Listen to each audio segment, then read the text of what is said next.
Would you eat this to survive? Well, maybe we should talk about that.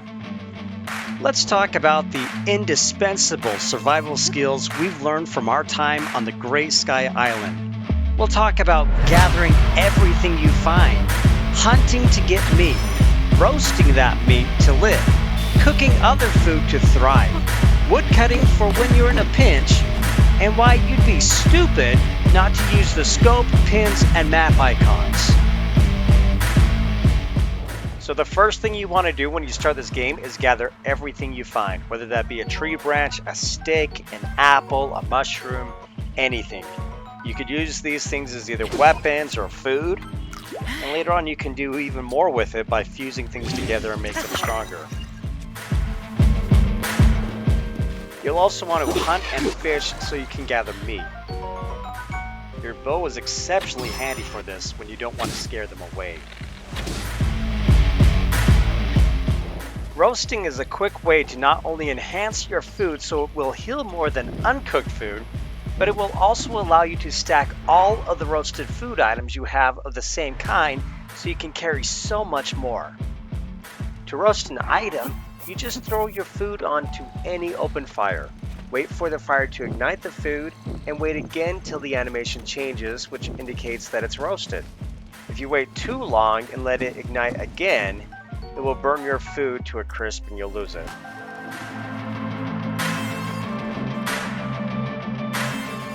Though you can't stack cooked food like you can with roasted food, cooking in a pot is a more effective way of preparing your food and will yield more healing effects. Some cooked food will only fill up hearts, while others will apply special buffs like heat resistance, more defense, or more attack power, to name a few. These effects all depend on the combination of the food you cook. Some food items can be cooked by themselves to apply special buffs, like spicy peppers that create dishes to keep you warm when it's cold. Other food items that aren't necessarily food, like insects, can create elixirs to provide these buffs when you combine them with monster parts.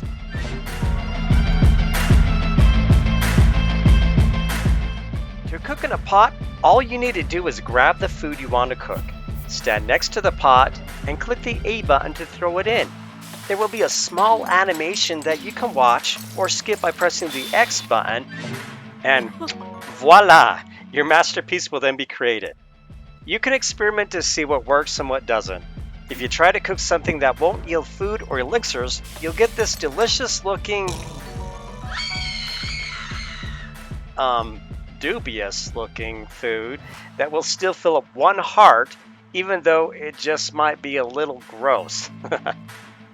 And you can even check out all the recipes of any food you've already cooked by pushing the X button. It's really handy.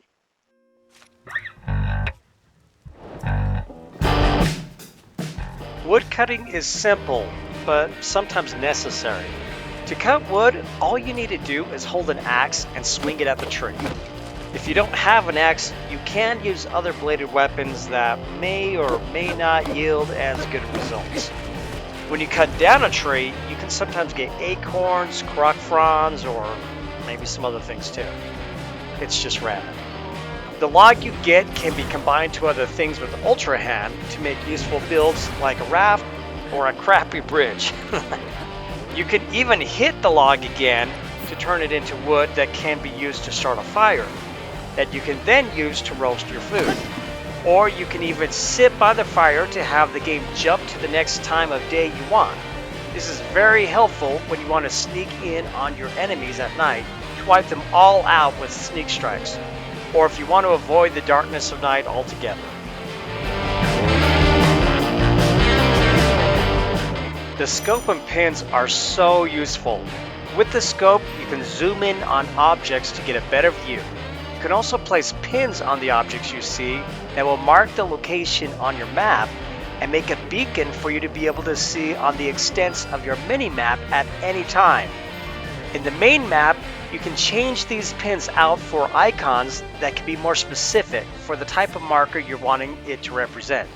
Just keep in mind that these icons won't show on the extents of your minimap like the pin beacons would. If you like what you've seen, make sure to give this video a thumbs up. And don't forget to subscribe and click on the notification bell so you won't miss out on anything. Until next time, thanks for watching Alcantara Gaming. Goodbye.